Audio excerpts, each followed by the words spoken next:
ne sortez pas de cette idée sombre que la vraie violence est celle du « cela va de soi ». Et alors il écrit, vous savez, comme un syntagme figé. Cela va de soi. Ce qui est évident est violent, même si cette évidence est représentée doucement, libéralement, démocratiquement. Ce qui est paradoxal, ce qui ne tombe pas sous le sens, l'est moins, même si c'est imposé arbitrairement. Un tyran qui promulguerait des lois saugrenues serait à tout prendre moins violent qu'une masse qui se contenterait d'énoncer ce qui va de soi. Le naturel est en somme le dernier des outrages. Bon, alors vous entendez bien ce paradoxe, d'ailleurs, Lombard aimait beaucoup se situer dans le paradoxal, le paradoxe à côté des idées reçues. Mais vous avez bien compris ce que ça voulait dire. En fait, pourquoi un tyran qui promulguerait des lois saugrenues serait moins violent qu'une masse qui énonce libéralement, attendez, déjà le problème libéraliste, libéralement, démocratiquement, etc., le consensus. Pourquoi? Parce que face à un tyran qui promulgue une loi insupportable, intolérable, on peut dire non. Alors évidemment, au risque de sa vie, d'emprisonnement, etc. C'est sûr. Mais on peut se révolter. Le mythe de l'abbé Pierre dispose d'un atout précieux, la tête de l'abbé. Vous la voyez, cette tête de l'abbé. C'est une belle tête qui présente clairement tous les signes de l'apostolat. Le regard bon, la coupe franciscaine, la barbe missionnaire, tout cela complété par la canadienne du prêtre ouvrier et la canne du pèlerin. Ainsi sont réunis les chiffres de la légende et ceux de la modernité.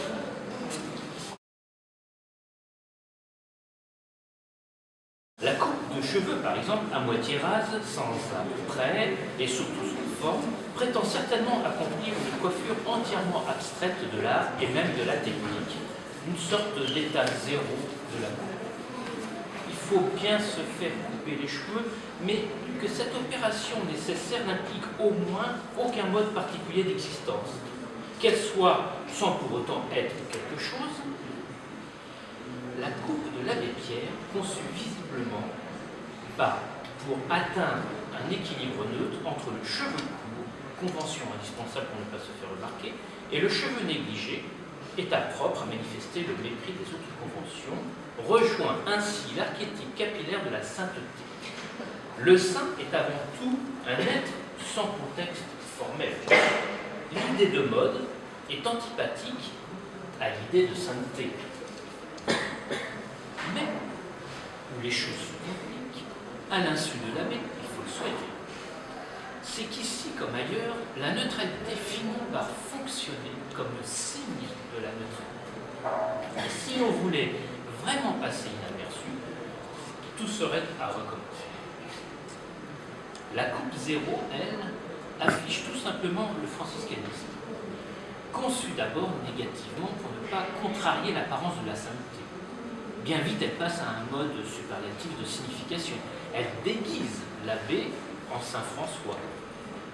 D'où la foisonnante fortune iconographique de cette coupe dans les illustrés ou au cinéma, où il suffira à l'acteur Rivas de la porter pour se confondre absolument avec l'abbé.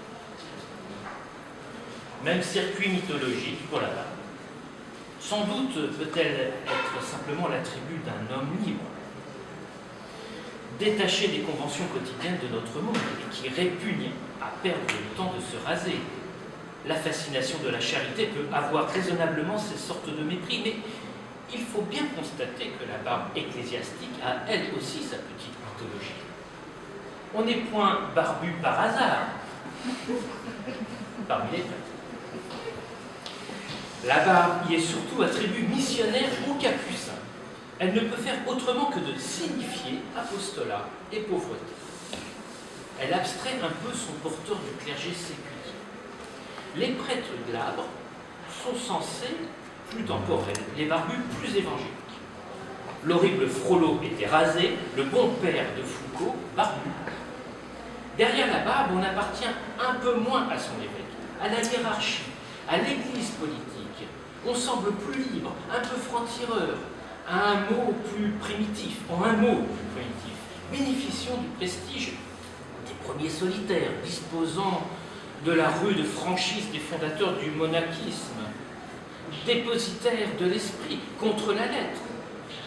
Porter là-bas, c'est explorer d'un même cœur la zone, la Brittanie et le Nyassa-Sainte. La zone, on dirait maintenant les quartiers. Évidemment, le problème n'est pas de savoir comment cette forêt de cygnes a pu couvrir l'abbé Pierre.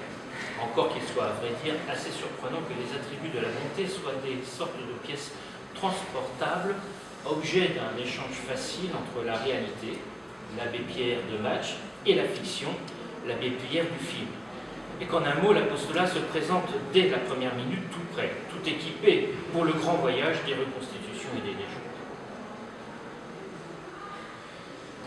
Je m'interroge seulement sur l'énorme consommation que le public fait de ces signes. Je le vois rassuré par l'identité spectaculaire d'une morphologie et d'une vocation. Ne doutant pas de l'une parce qu'elle connaît l'autre, n'ayant plus accès à l'expérience même de l'apostolat que par son bric-à-brac, et s'habituant à prendre bonne conscience devant le seul magasin de la sainteté. Et je m'inquiète d'une société qui consomme si avidement la fiche de la charité, qu'elle en oublie de s'interroger sur ses conséquences, ses emplois et ses limites.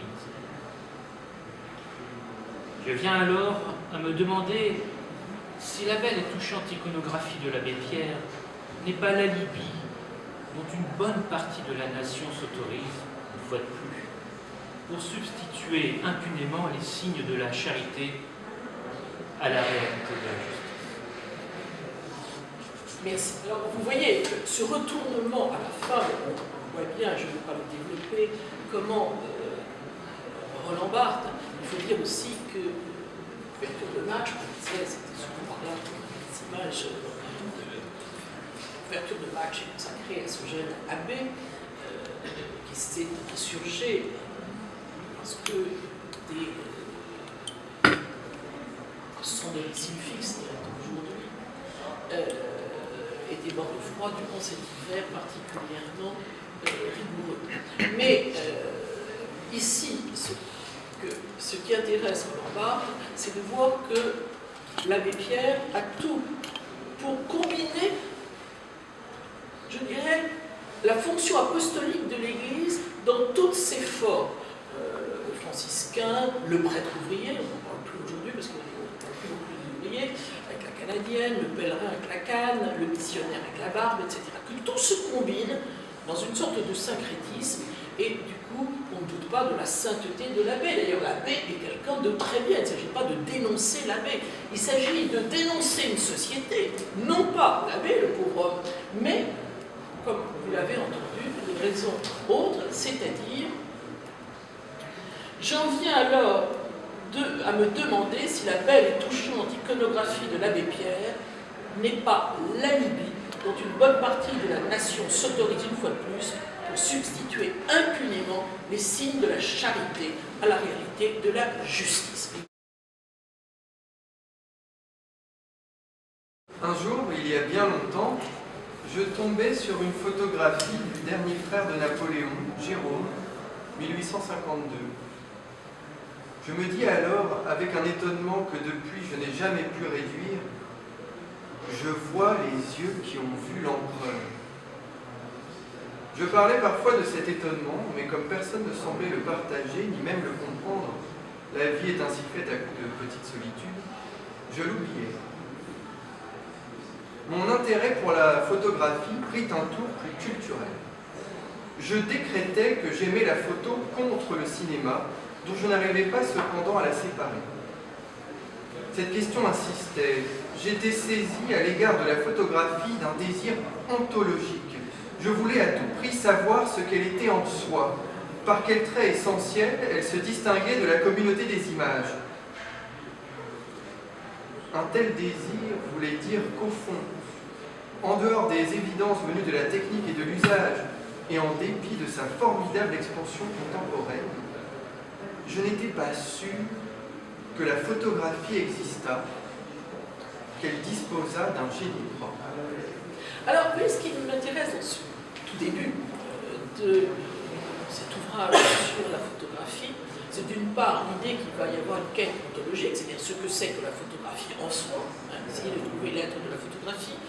Là, je n'ai pas le temps de développer une démarche qui ressemblerait à celle de Descartes dans le discours de la méthode, avec l'idée, j'en ai dans mes livres, j'ai essayé de retrouver ce qu'est la photographie. Mais ce qui m'intéressait ici, c'est aussi l'aveu d'un étonnement. Je m'étonne, alors vous me dire c'est une banalité, je vois les yeux qui ont vu l'empereur. Eh bien, mais ça commence comme ça la philosophie. Un étonnement, ça le conduira vers le Noëm de la photographie, donc on est en ancien. Le ça a été. Il y a une scénographie de la tente. Je l'organise, je la manipule. C'est quelqu'un qui est... oui, il faut vous dire qu'il est dans un café.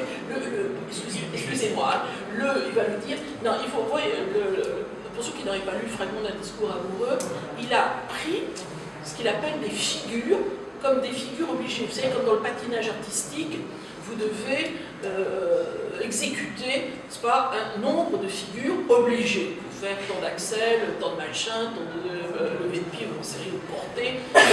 Donc, il considère que l'amour, c'est ça, on passe par 36, par je ne sais combien de figures. Puis, il va les analyser les unes après les autres. Celle-là s'appelle l'attente. Excusez-moi, non, c'était pour ceux qui n'auraient pas lu. Il y a donc une scénographie de la tente. Je l'organise, je la manipule, je découpe un morceau de temps et je vais mimer la perte de l'objet aimé et provoquer tous les effets d'un petit deuil.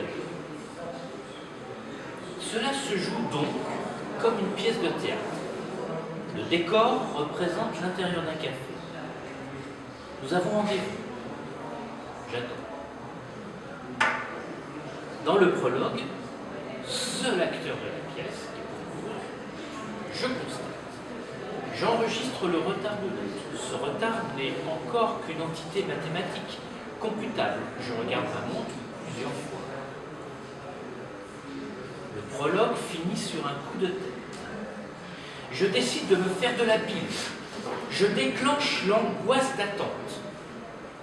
L'acte 1 commence alors. Il est occupé par des supputations. S'il y avait un malentendu sur l'heure, sur le lieu, j'essaie de me remémorer le moment où le rendez-vous a été pris, les précisions qui ont été données.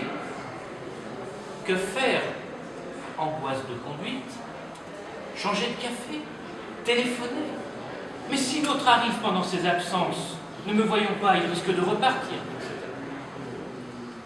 L'acte 2 est celui de la colère. J'adresse des reproches violents à l'absent. Tout de même, il, elle, aurait bien pu. Il, elle, c'est bien. Ah, si elle, il pouvait être là pour que je puisse lui reprocher de ne pas être là. Dans l'acte 3, j'atteins, je retiens, l'angoisse toute pure, celle de l'abandon. Je viens de passer en une seconde de l'absence à la mort. L'autre est comme mort. Explosion du deuil. Je suis intérieurement livide. Telle est la pièce. Elle peut être écourtée par l'arrivée de l'autre. S'il arrive en 1, l'accueil est calme. S'il arrive en 2, il y a scène. S'il arrive en 3, c'est la reconnaissance, l'action de grâce. Je respire largement, tel Péléas sortant du souterrain et retrouvant la vie, l'odeur des morts.